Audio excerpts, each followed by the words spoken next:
Wa qala sallallahu alaihi wasallam, man yuridillahu bihi khaira yufaqihu fid din wa innamal ilmu bitta'allum atau kama qala fil hadith. Mafhum daripada sabda Rasulullah sallallahu alaihi wasallam, barang siapa di antara kamu yang Allah mahu dia menjadi baik, Allah berikan kebaikan kepadanya, maka kata Rasulullah, yufaqihu fid din, tandanya ialah dia akan faham agama ini. Wa innamal ilmu bitta'allum, dan untuk faham agama mestilah berilmu, dan berilmu itu kata Nabi bitta'allum, mestilah dengan belajar. Waalaikumsalam kepada Kak Pah, juga kepada Syukri Ciani, Hong Kong and Shanghai Bank, Sungai Petani, muslimin dan muslimat yang hadir semua. Alhamdulillah, pagi ini kita sambung perbahasan kita di dalam surah Hamim Al-Mu'min, di mana pada minggu yang telah lalu kita telah membahaskan ayat yang ke-7 daripada surah ini, di mana telah saya bahaskan pada minggu yang telah lalu, di mana ayat yang ke-7 daripada surah Hamim Al-Mu'min ini atau surah Ghafir ini menceritakan tentang para malaikat yahmilunal arsh, yang mereka itu menanggung, memikul arasy Allah,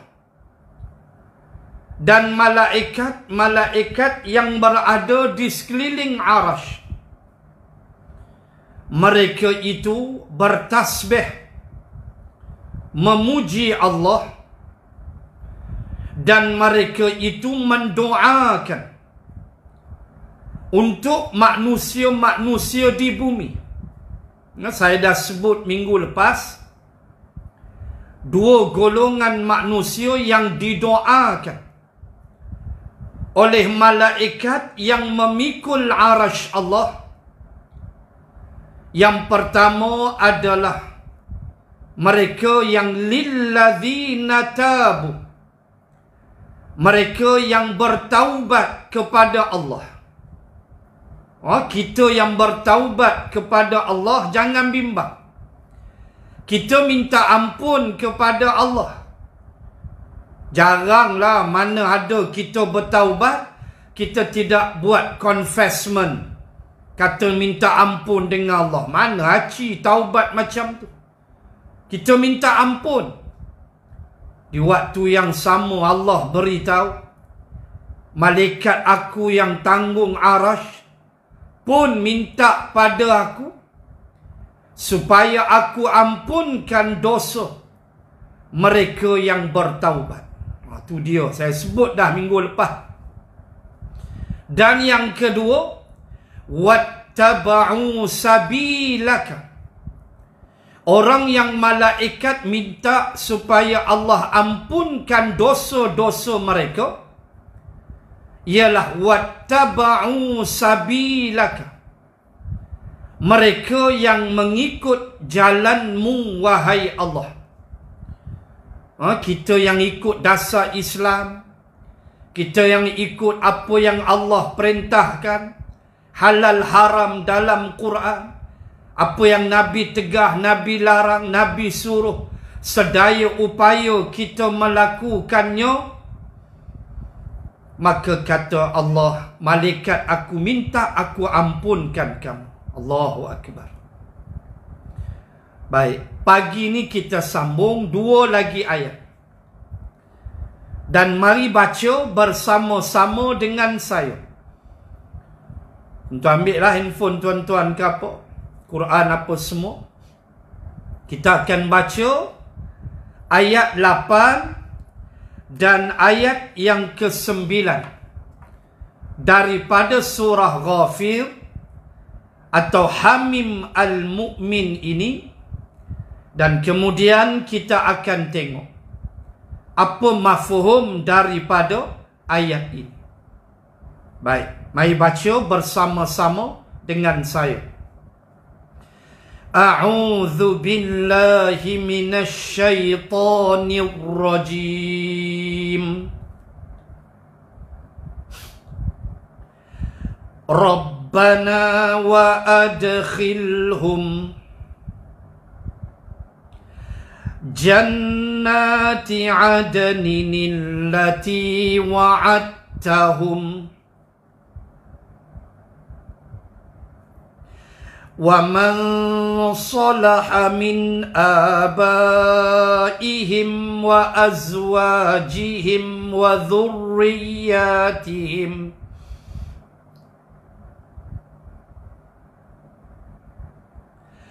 innaka antal azizul hakim. Waqihimus sayyiat wa man taqis sayyiati yawma idzin faqad rahimtah وَذَلِكَ هُوَ الْفَوْزُ الْعَظِيمُ. صَدَقَ اللَّهُ الْعَظِيمُ. Mafhum daripada ayat 8 dan ayat yang ke-9 surah Ghafir ini. Wahai Tuhan kami, dan masukkanlah mereka ke dalam syurga Adn yang Engkau telah janjikan kepada mereka, dan masukkanlah bersama-sama mereka orang-orang yang layak di antara ibu bapa mereka dan isteri-isteri mereka serta keturunan mereka. Sesungguhnya Engkaulah jua yang maha berkuasa lagi maha bijaksana. Ayat 9. Dan peliharalah mereka dari balasan kejahatan-kejahatan yang dilakukan. Dan sebenarnya sesiapa yang Engkau pelihara pada hari itu dari terkena balasan kejahatan-kejahatan yang dilakukannya, maka sesungguhnya Engkau telah mengurniakan rahmat kepadanya. Dan yang demikian itulah kemenangan yang besar nilainya. Allahu Akbar. Muslimin dan muslimat rahimakumullah. Ayat 8 dan 9 ini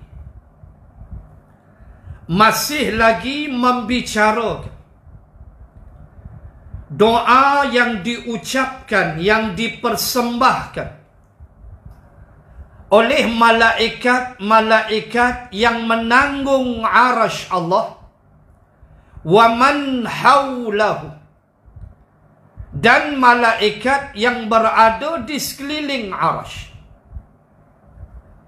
Kita dah sebut ayat 7 bagaimana mereka doa untuk orang yang bertaubat dan untuk mereka yang ikut jalan Allah. Ayat 8 mereka doa lagi.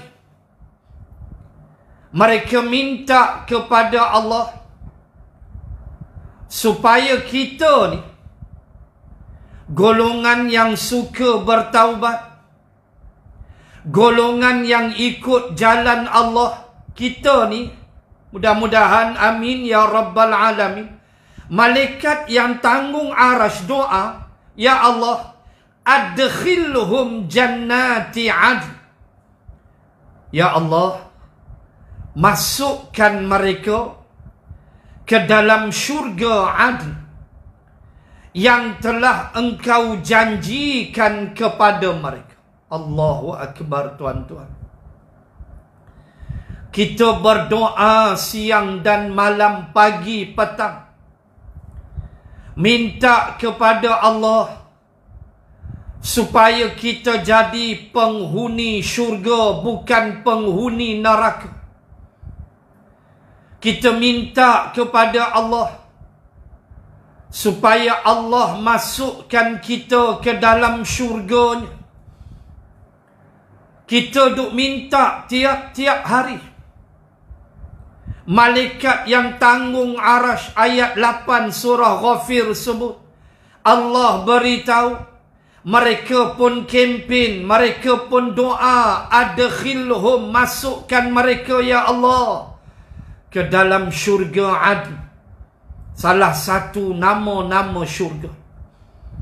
Masukkan mereka ke dalam syurga ya Allah yang telah engkau janjikan kepada mereka.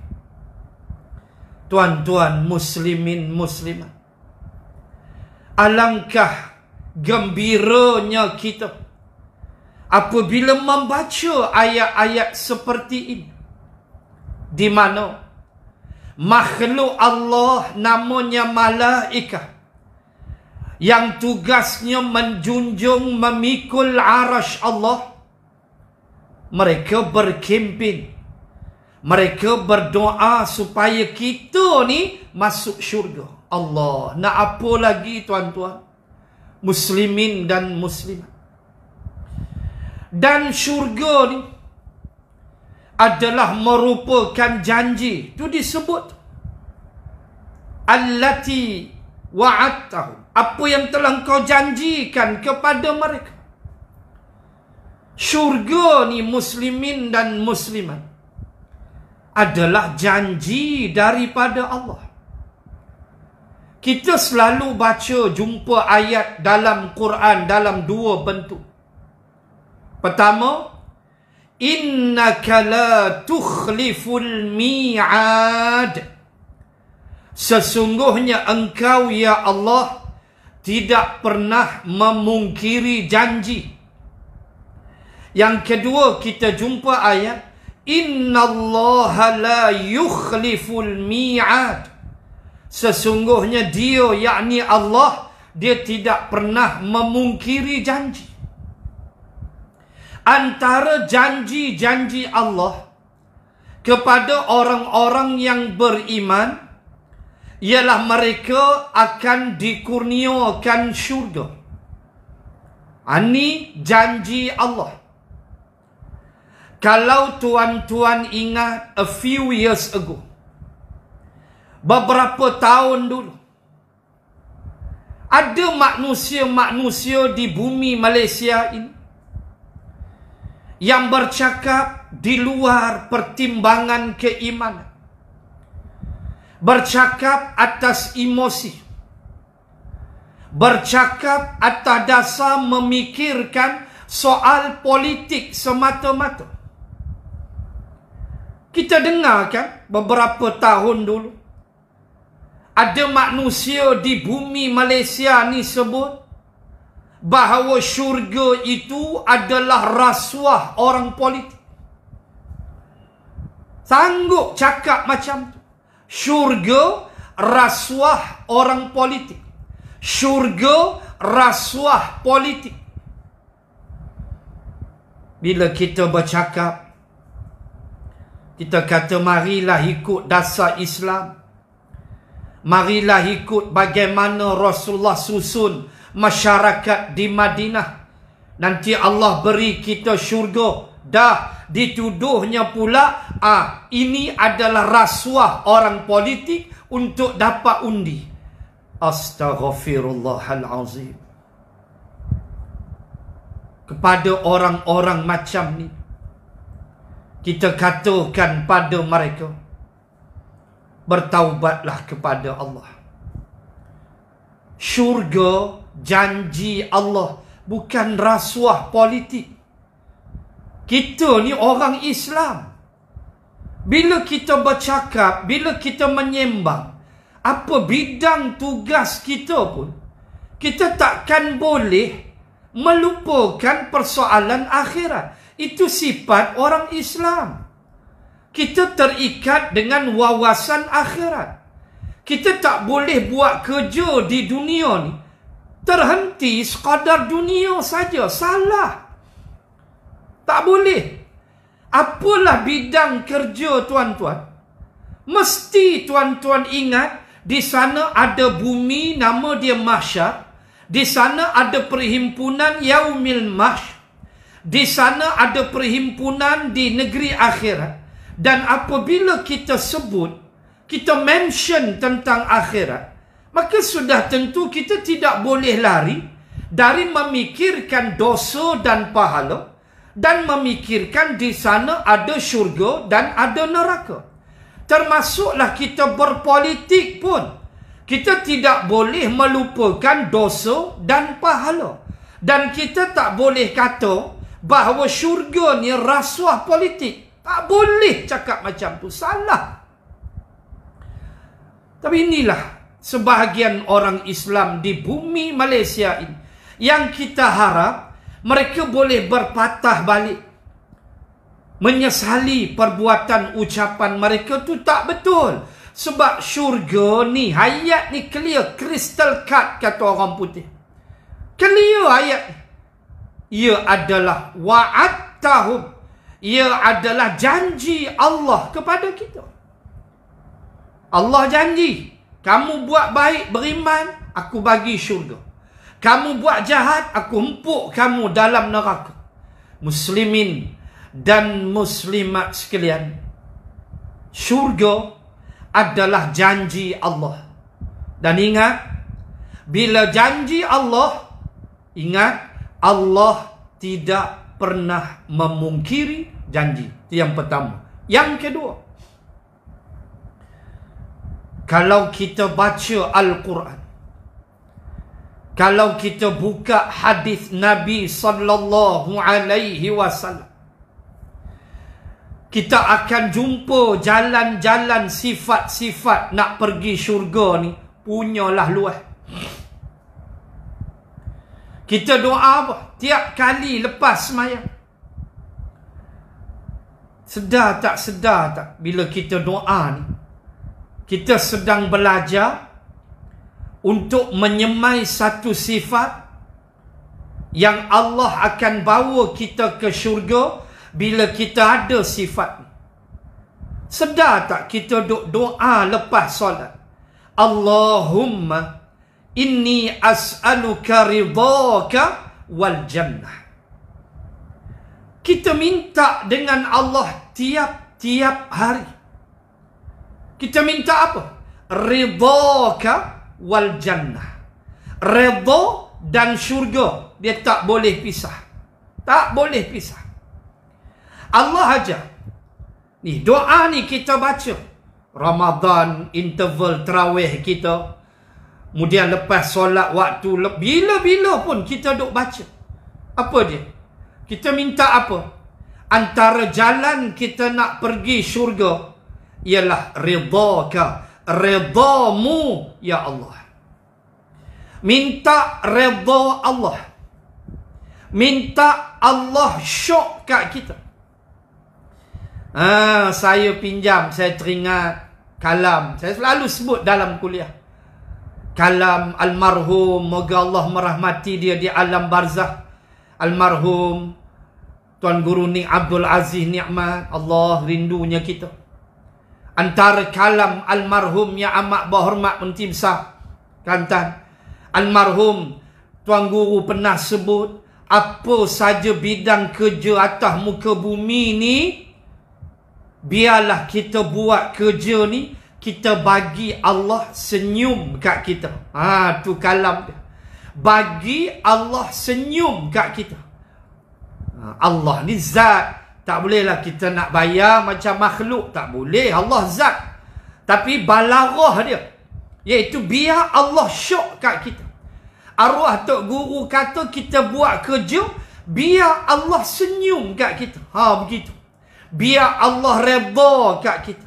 Bila mana Allah redha, maka sebelah hujung dia apa? Jannah, syurga. So, buat kerja atas dunia ni, apalah kerja tuan-tuan? Cari redha Allah. Cari redha Allah. Orang yang hebat tuan-tuan, orang yang hebat atas dunia ni, ulama kata apa? Dia bukan fikir dia solat, dia tak fikir dah pahala. Dia solat, dia tak fikir dah syurga. Walaupun tak salah nak fikir. Tapi orang yang tahap iman dia tinggi, dia solat ke, dia puasa ke, dia sedekah ke, dia kira apa? Dia kira hak ni Allah suruh aku buat. Waalaikumsalam semua yang hadir. Aku buat. Soal pahala kata dia, ini hak Allah. Soal syurga kata dia, ini hak Allah. Allah nak bagi aku syurga, hak dia. Allah nak bagi aku pahala, itu hak dia. Aku mesti tunaikan tugas aku sebab Allah cipta aku. Bila Allah cipta aku ni makhluk, dia pencipta, dia khalik. Maka makhluk kena ikut khalik. Dia tak fikir dah, kata ulama. Dia tak fikir dah pahala, dia tak fikir dah syurga. Dia kira kalau solat, contoh, aku solat ni sebab Allah suruh. Dah aku buat. Kita kena sampai makam tu. Aku solat ni sebab Allah suruh. Aku solat ni sebab aku ni hamba dia. Dah dia suruh, aku kena buat. Pahala hak dia. Syurga hak dia. Kita kena sampai situ. Walaupun tak salah. Kenapa solat ni? Takut neraka ustaz, nak masuk syurga. Boleh, tak salah. Kenapa sedekah ni? Nak pahala ustaz, nanti boleh masuk syurga. Tak salah. Tak ada salah. Tetapi kita kena up iman kita kena upgrading. Iaitu, kita merasakan aku ni makhluk, aku buatlah apa dia suruh. Dia yang cipta aku, dia yang bagi aku nikmat dunia, dia suruh buat apa pun aku buat. Allahu Akbar. Kita kena sampai ke tahap ini. Maka, buatlah, carilah redha Allah. Bila dah Allah redha, jawab dia al-jannah, jawab dia syurga, gaduh apa ni? Bila Allah dah redha, Allah dah suka pada kita, hujung dia ialah jannah, hujung dia adalah syurga, tuan-tuan muslimin dan muslimat. Allah, sebab itulah saya ulang balik ucapan almarhum Tuan Guru Nik Abdul Aziz Nikmat. Buatlah kerja, kata dia, bagi Allah senyum kat kita, bagi Allah seronok kat kita. Baik. Kemudian kita nak sebut dalam banyak-banyaklah, saya petik satu hadis Nabi sallallahu alaihi wasallam. Pada suatu hari,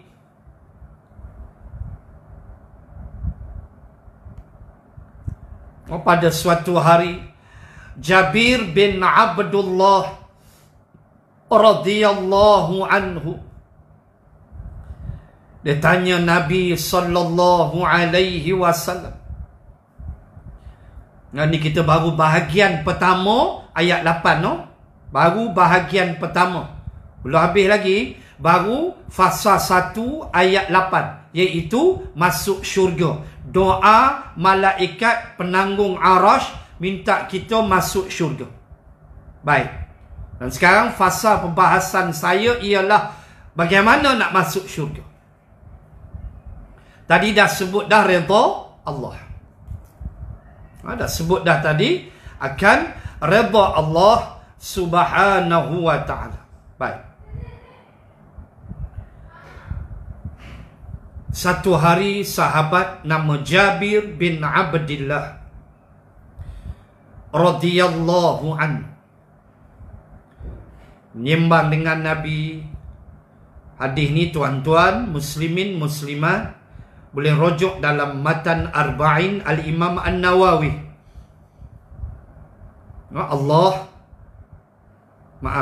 Kita boleh rujuk dalam kitab hadis matan Arba'in hadis 40 Imam An-Nawawi. Satu hari Jabir bin Abdillah radhiyallahu anhu datang bertemu Nabi sallallahu alaihi wasallam sambil kata pada Nabi, "Ya Rasulullah, ara'aita idza shallaitul maktubat wa sumtu Ramadan wa ahlaltu halal wa haramtul haram wa lam azid ala dhalika syai'an adkhulul jannah?" Qala Rasulullah sallallahu alaihi wasallam, "Na'am." Hadis sahih Bukhari Muslim. Allahu akbar. Allahu akbar. Jabir tanya, "Ya Rasulullah, ara'aita, apakah pandangan tuan? Apa pandanganmu ya Rasulullah? What is your opinion?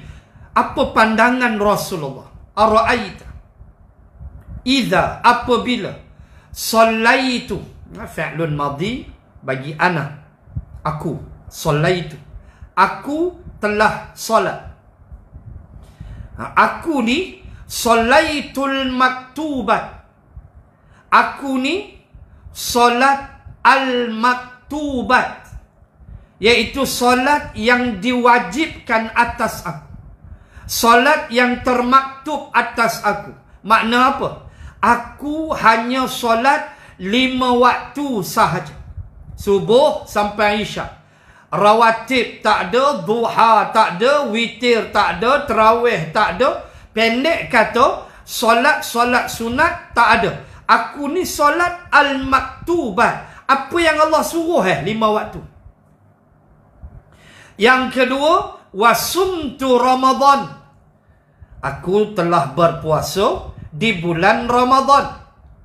Aku hanya puasa Ramadan sahaja. Kan? Aku puasa Ramadan sahaja. 30 hari atau 29 hari setahun.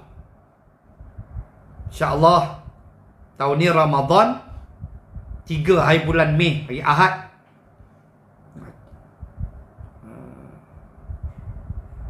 No. April. Bulan April insyaAllah. 3 April tak silap. Baik. Bagaimana puasa sunat tak buat? Ramadan aja. Tahniah siapa yang tasu'a, puasa hari ke-9. Ni kan hari ni 9 Muharram. Saya ucap tahniah kepada yang berpuasa sunat hari ni, dipanggil tasu'a, puasa hari ke-9. Kalau kita nak sentuh sikit, puasa hari ke-9 adalah puasa yang dituntut oleh syarak. Nabi puasa 10 Muharram besok. Besok Nabi puasa 10 Muharram. Tapi Nabi pernah sebut, kalau aku hidup lagi tahun depan, nyawa aku panjang lagi, aku akan puasa hari ke-9 Muharram. Tapi tahun depan tu Nabi wafat. Tapi Nabi sebut dah kalau hidup dia nak puasa hari ke-9. Tiba-tiba Nabi wafat. Maka ulama hukum tetap jadi hukum. Tetap jadi hukum dalam keadaan puasa itu adalah merupakan puasa-puasa sunat yang kita mesti faham amat dituntut. Rasulullah kata, kalau aku hidup lagi tahun depan, aku puasa hari ke-9 Muharram. Tahun depan tu Nabi wafat, tak ada dah. Maka ulama kata boleh kita puasa 9 Muharram. So hari ni lah. Besok 10 Muharram. Dia ampun dosa setahun yang lalu. Dia ampun dosa setahun. Puasa 10 Muharram. So siapa mampu besok, puasalah. Puasa pada 10 Muharram. Baik, balik pada hadis. Jabir tanya Nabi, ya Rasulullah, bila saya ni, pertama tadi saya semayang 5 waktu. Kemudian saya puasa di bulan Ramadan aja. Wasumtu Ramadan. Saya hanya puasa Ramadan aja. Jangan tanyalah puasa sunat. Isnin Khamis ke, Yaumal Abiyad, hari-hari putih ke, iaitulah 11, iaitulah 13, 14, 15. Hari-hari putih. Sunat kita puasa 3 hari sebulan. 13, 14, 15. Bulan Qamariyah. Isnin Khamis. Apa sajalah puasa sunat. Aku tak buat ya Rasulullah. Aku kira Ramadan aja. 2, 3. Dia tanya Nabi. Wa ahlaltu halal. Aku menghalalkan yang halal. Wa haramtul haram. Dan aku mengharamkan yang haram. Dia tanya Nabi 3. Pertama, aku semayang 5 waktu. Sunat jangan tanya rawatib ke apa, tak ada. Ba'diyah, qabliyah, witir apa, tak ada. 2, aku hanya puasa Ramadan sebulan, setahun. Puasa sunat memang tak ada. 3, aku halalkan yang halal, aku haramkan yang haram. Apa yang Allah halalkan, aku buat. Apa yang Allah haramkan, aku tak buat. Ya Rasulullah, aku nak tanya, adkhulul jannah, aku boleh masuk syurga tak? Ceritanya hadis ni, Jabir nak beritahu Nabi bahawa aku ni buat amalan wajib sahaja. Hak sunat aku tak buat. Baik. Adkhulul jannah, boleh tak aku masuk syurga? Qala sallallahu alaihi wasallam. Nabi jawab, na'am. Ya, engkau boleh masuk syurga. Nampak? Cuma bagi kita fikir, yang tanya ni sahabat, tuan-tuan. Amalan sunat, amalan wajib dia, solat dia macam mana banding dengan kita? Kita solat Zuhur, kunci hilang pun jumpa. Kita solat Zuhur, nasi tak masak pun baru teringat. Tak tekan switch rice cooker, teringat waktu Zuhur. Sahabat semayang macam mana? Saidina Ali panah kena kaki dia. Sahabat nak cabut. Ali kata, tunggu aku solat. Aku solat nanti cabut. Tu dia nilai solat sahabat punya khusyuk. So bagi kita lah, hadis ni betul. Bagi kita, amalan sunat kita jangan tinggal. Sahabat memang dahsyat dah iman dia. Radiyallahu anhum wa radu'an. Jatuh dah redha Allah atas mereka. Allahu Akbar. So dia tanya Nabi, kalau aku tak buat sunat, macam boleh pergi syurga? Nabi kata, na'am, engkau akan ke syurga. Cuma saya sebut tadi, kita ni, siapa kita kan? Mana anak? Aku siapa? Tanya pada diri. Amalan wajib pun tunggang langgang. Puasa Ramadan kita pun tunggang langgang. Pahala tak banyak mana. Maka kita banyakkan dengan amalan sunat. Kita buatlah. Walaupun jaminan Nabi, kamu buat wajib tu dah boleh pergi syurga dah. Ya, kita tak nafikan. Itu yang Nabi sebut. Tapi kita yang lemah ni, kita himpitlah amalan wajib kita dengan amalan sunat. Itu antara jalan ke syurga. Kena dengan muslimat, lagi syok. Hadis At-Tirmizi, hadis Hasan. Nabi kata seorang perempuan, seorang muslimat, solat 5 waktu, puasa bulan Ramadan, jaga maruah diri dia, taat pada Allah dan Rasul, taat pada suami dia. 5. Dengar ni muslimat hak hadir pagi. Nabi kata pertama, dia semayang 5 waktu. Dia tak buat sunat 5 waktu. 2. Dia puasa Ramadan. 3. Dia taat pada Allah dan Rasul. 4. Dia taat kepada suami dia. 5. Dia jaga harga diri dia, maruah diri dia, aurat dia tutup apa semua. 5 ni dia buat.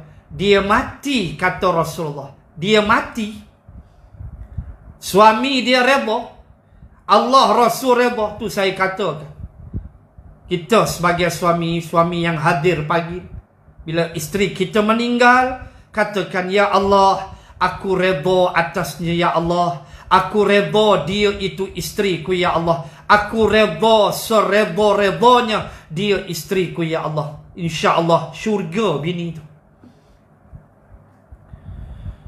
Sehingga ulama kata cukup apabila seorang suami berkata, isteriku seorang yang baik. Apabila isteri itu mati, suami itu kata, bini aku ni baik. Ulama kata cukup dah untuk dia ke syurga.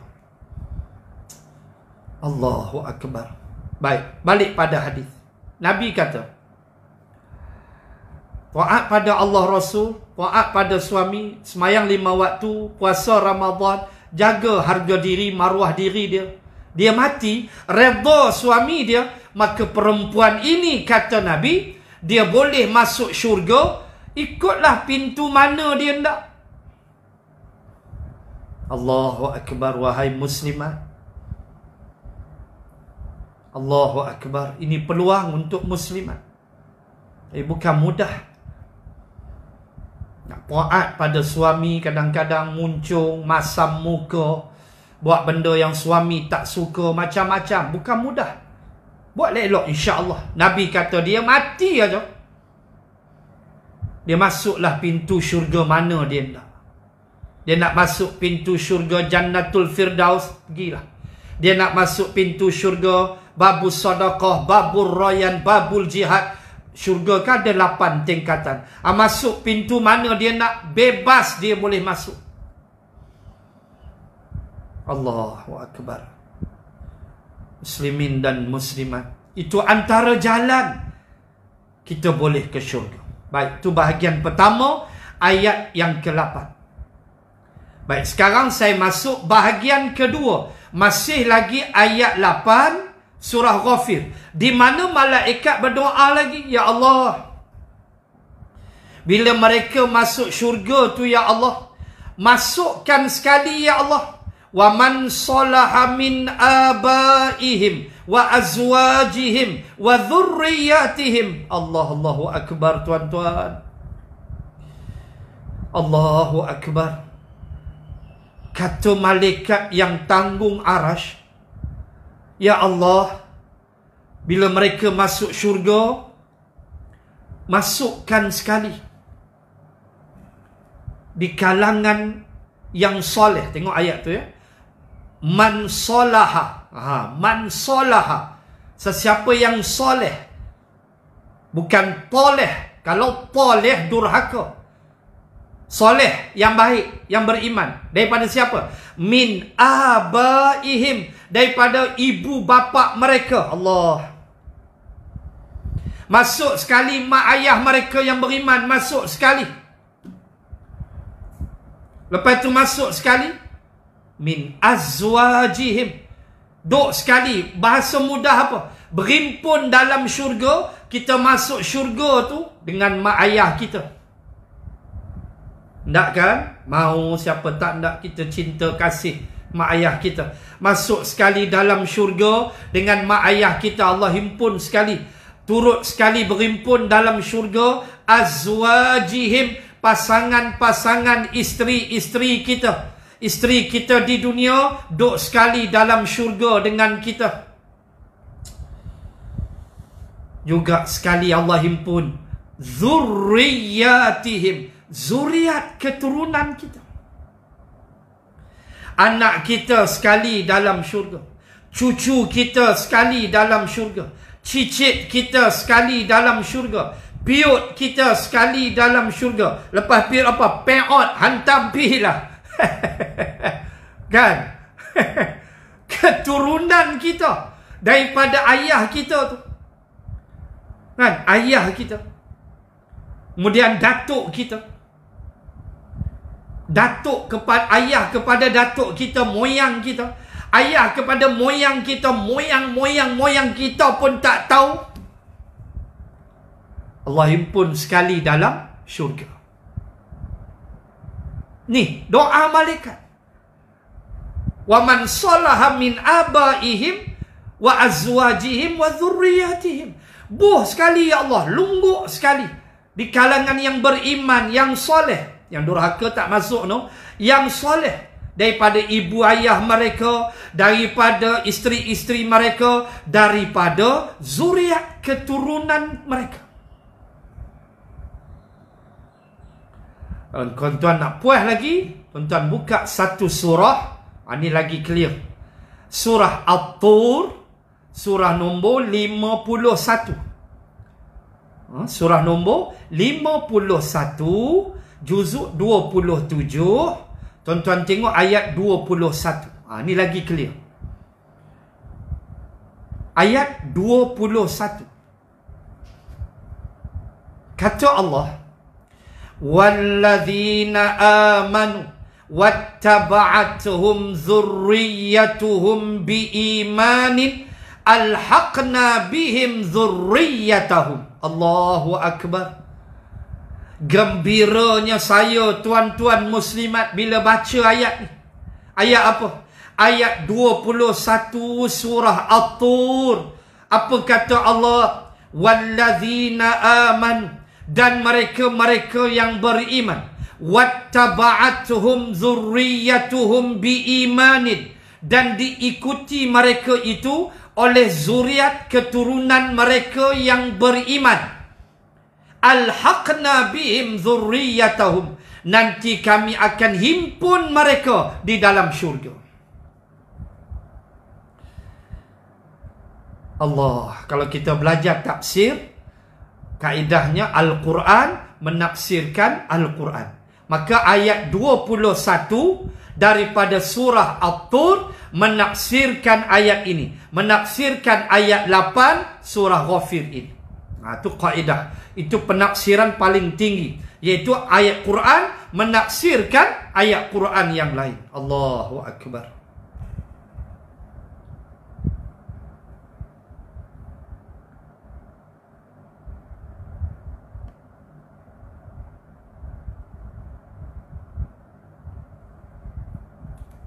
Ayat itu ajar kita bahawa orang beriman akan diikuti oleh zuriat dia yang beriman. Duduk dalam syurga sekali. Kita meninggal tuan-tuan, kita beriman, amin ya rabbal alamin. Kita nak pergi syurga, amin ya rabbal alamin. Nanti anak kita masuk sekali, cucu kita, semuanya itu janji Allah subhanahu wa ta'ala. Maka sudah tentulah, apabila Allah janji macam man salaha min abaihim wa azwajihim wa dhurriyyatihim, maka sudah tentulah tugas kita ialah mendidik generasi keturunan kita dengan didikan yang diradai oleh Allah. Kita ada isteri, kita kena didik isteri kita. Auratnya, solatnya, Al-Qurannya, agamanya, ilmunya, kita kena ajar. Kita ada anak-anak, kita kena didik anak-anak kita. Baru boleh menghasilkan zuriat yang beriman kepada Allah dan akan berhimpun sekali di dalam syurga walau berpisah di dunia ribu-ribu tahun. Muslimin dan muslimat, saya hiburkan hati saya. Sudah setahun lebih isteri saya pergi. Saya hiburkan hati saya katakan, tunggu abang di dalam syurga. Kita jumpa di dalam syurga. Amin ya Rabbal Alamin. Saya hiburkan hati saya begitu.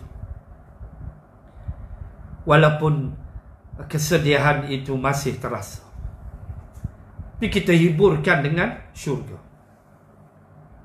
Muslimin dan muslimat, bagaimana Allah janji perkara ini kepada kita, bahawa min abaihim wa azwajihim wa dhurriyyatihim, daripada isteri kita, daripada ibu ayah kita, pasangan kita, dan juga zuriat keturunan kita, Allah janji, aku akan masukkan kamu semua ke dalam syurga.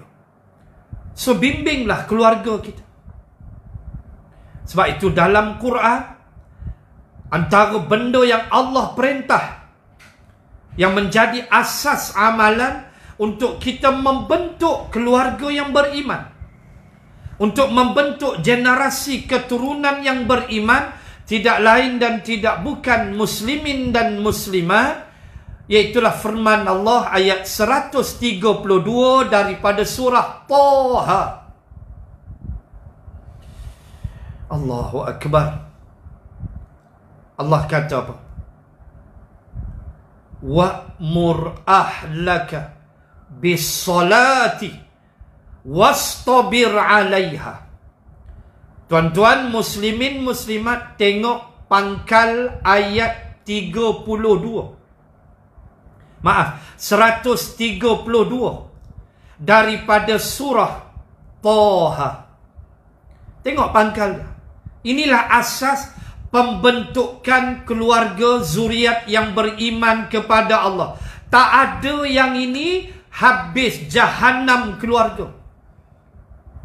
Kita nak bina apa? Keluarga yang bertakwa. Bukan keluarga yang semata-mata cemerlang di dunia. Bukan. Bertakwa dulu. Apa asasnya? 132 surah Taha. Wa'mur ahlaka bis-salah. Allah kata wa'mur, dan perintahkan, fi'il amr. Ahlaka, keluarga engkau, bis-salah, dengan solat. Ayat ni ulama bahas, iaitulah bukan kata ayah perintah pada anak supaya anak mendirikan solat. Bukan kata suami memerintahkan isteri untuk bersolat. Tetapi kata ulama, termasuk pemimpin mengarahkan anak-anak buahnya, pemimpin mengarahkan rakyatnya untuk bersolat, kata ulama. Baik itu kita mengharapkan selesai elok Kemelut memilih Perdana Menteri Malaysia yang ke-9 tak lama lagi, insya-Allah, dan Allah mengurniakan yang terbaik untuk kita semua. Amin ya Rabbal Alamin, insya-Allah. Muslimin dan muslimat, solat. Suami peringat isteri dengan solat. Ayah peringat anak-anak dengan solat. Jaga solat. Jangan buat lebih kurang. Allah Ta'ala pesan, itulah kunci kekuatan dia. Dan Allah kata, wa'mur ahlaka, perintahkan keluargamu, ahlimu, supaya mendirikan solat. Kita nak membina generasi yang bertakwa, beriman. Bukan keturunan keluarga yang cemerlang aja. 7 anak semua cemerlang. Profesor Madya, engineer, arkitek, hebat-hebat belaka, pengarah, ketua pengarah. Tiba-tiba tak semayang, tiba-tiba tak tutup aurat, gaji puluh-puluh ribu. Keluarga apa nama ni? Tuan belum beritahu saya, keluarga apa ni? Keluarga apa ni? 7 tak semayang, contoh. 3 anak perempuan tak tutup aurat, contoh. Apa punya keluarga ni? Bila dahi kamu tak cecah ke tanah, bila kamu tak reti nak bersolat, kamu siap. Hancur rumah tangga. Sebab itulah dibina dengan solat. Ingat hadis Nabi, muru auladakum bisolah sab'asin. Suruh, perintah anakmu. Kalau Allah izin kita ada anak, perintahkan anakmu mengerjakan solat. Bila? 7 tahun. 7 tahun tu dah kena suruh semayang dah. Bukan 17 tahun. Jauh sekali 70 tahun. 7 tahun. Dia umur 7 tahun aja, kita sudah perintahkan dia untuk bersolat. Maknanya bila anak kita umur tu 7 tahun, dia dah lepas dah. Dia lepas dah, walaupun Fatihah dia lebih kurang, walaupun rokok dia lebih kurang, walaupun sembahyang tarawih dia masuk tu. Kan, saya gelak ni sebab kecil-kecil saya buat benda ni. Kan, umur 7 tahun sembahyang tarawih, masuk tu rakaat akhir ya. Rakaat sebelum tu di Pitibai More tu. Kan? Wuha tepi kolam masjid tu bukan semayang pun. Umur 7 tahun. Dia masuk bila? Dia lentok tu, dia jatuh kepala tu tayat akhir tu. Umur 7 tahun. Kan? Budak-budak. Lagu tu lah. Hampa jangan gelak kat aku. Hampa pun sama. Kan? Ramai-ramai kan main mercun lah, bunga api lah. Pergi masjid, baju elok, balik berlubang baju. Kan? Bunga api punya pukul, tarawih lah rakaat tu ya, lain tak masuk. Punya perangai umur 7 tahun, Masya Allah, seronok, tak ada fikir apa. Budak-budak waktu tu. Kita nak sebut 7 tahun Nabi suruh dah anak tu semayang. Kenal dia masjid, kenal dia solat, Fatihah dia okey lah walaupun tak menepati lagi, pelan-pelan. Rokok, sujud, kan sujud kan dia cuit pungkok kawan sebelah. Biasa budak-budak kiki gelak sambil sujud kan gelak. Kan itu biasa. Kan itu biasalah budak-budak. Yang penting 7 tahun kena solat. Sampai Allah sebut dalam ayat tadi saya baca 132 Taha, Allah kata wastabir alaiha, dan bersabarlah kamu. Allah suruh kita sabar. Bersabarlah kamu ketika kamu memerintahkan anakmu solat. Allah suruh sabar. Oh berat tuan-tuan, pagi-pagi subuh mana roboh pintu. Bukan senang. Subuh tambah hujan-hujan lah ni. Ya Allah, ya Tuhan. Kita kejut tu, dia punya tu 60 kali lah tak bangkit ni. Itu yang nak kungfu pintu bilik tu. Sabar. Siapa suruh sabar? Allah. Bukan saya suruh, Allah. Tambah subuh. Zuhur tak apa, asar, maghrib, isyak beres. Subuh tu paling berat tu, subuh tu lah. Tu dia. Maka Allah kata wastabir alaiha, sabarlah kamu bila kamu perintahkan anak-anakmu dengan solat. Ini nak bina generasi keturunan yang beriman, yang bertakwa, nak duduk sekali dalam syurga seperti doa malaikat pada ayat 8 ini. Baik. Dan saya habiskan ayat yang ke-9. Saya habiskan ayat yang ke-9. Lalu kata malaikat, peliharalah mereka dari balasan kejahatan yang telah mereka lakukan. Malaikat kata, ya Allah, tak usah seksa mereka lah ya Allah. Hak dulu mereka buat jahat tu, ampunkanlah ya Allah. Ni doa malaikat tanggung arash. Yang mereka pernah buat jahat dulu, mereka dah taubat ya Allah. Janganlah ya Allah seksa mereka atas dosa-dosa yang mereka dah buat dulu. Ya Allah, mereka telah pun bertaubat kepadamu. Malaikat doa waqihimus sayyiat. Ya Allah, tolong selamatkan, tolong Pelihara mereka, jangan seksa mereka. Tu dia, senang faham. Lalu kata malaikat, sesiapa yang engkau pelihara pada hari itu dari terkena balasan kejahatan yang telah mereka lakukan, sesungguhnya engkau telah mengurniakan rahmat kepada mereka. Faqad rahimtah. Kau dah bagi rahmat pada mereka, ya Allah. Engkau masukkan mereka dalam syurga. Engkau tidak balas kejahatan yang mereka dah buat. Engkau ampunkan mereka sebab mereka sudah bertaubat. Ni dia tuan-tuan, ayat 8 dan ayat 9 daripada surah Ghafir. Di mana kesimpulan besar bagi dua ayat yang telah kita baca ini.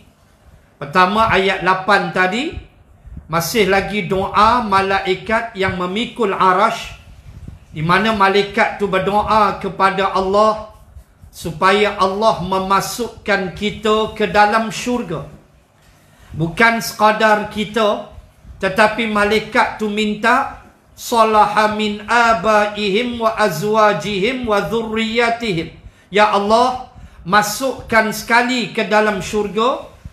Orang beriman tu masuk syurga. Masukkan sekali, ya Allah. Pertama kata malaikat, abaihim, mak bapak mereka, ibu ayah mereka yang beriman, masuk sekali, berhimpun dalam syurga. Yang kedua, ya Allah, azwajihim, isteri-isteri mereka. Isteri-isteri mereka yang beriman, masuk sekali, ya Allah, duduk dalam syurga dengan dia. Dan yang ketiga, wa dhurriyyatahum, zuriat keturunan mereka. Anak, cucu, menantu, cicit, piut, apa semua ni, ya Allah, boh sekali masuk dalam syurga. Allahu Akbar. Dan saya kuatkan tadi dengan ayat 21 surah At-Tur. Baca ayat tu, ayat 21 surah At-Tur, iaitulah Allah sebut orang beriman akan diikut oleh zuriat mereka beriman. Alhaqna bihim dhurriyyatahum, maka kami akan himpun mereka di dalam syurga semuanya sekali. Kita mati dah, cucu kita beranak pinak, cucu pula kahwin, kita dapat cicit kahwin dapat piut, kita mati dah tak tahu. Masuk syurga berhimpun. Ni anak cucu keturunan semuanya.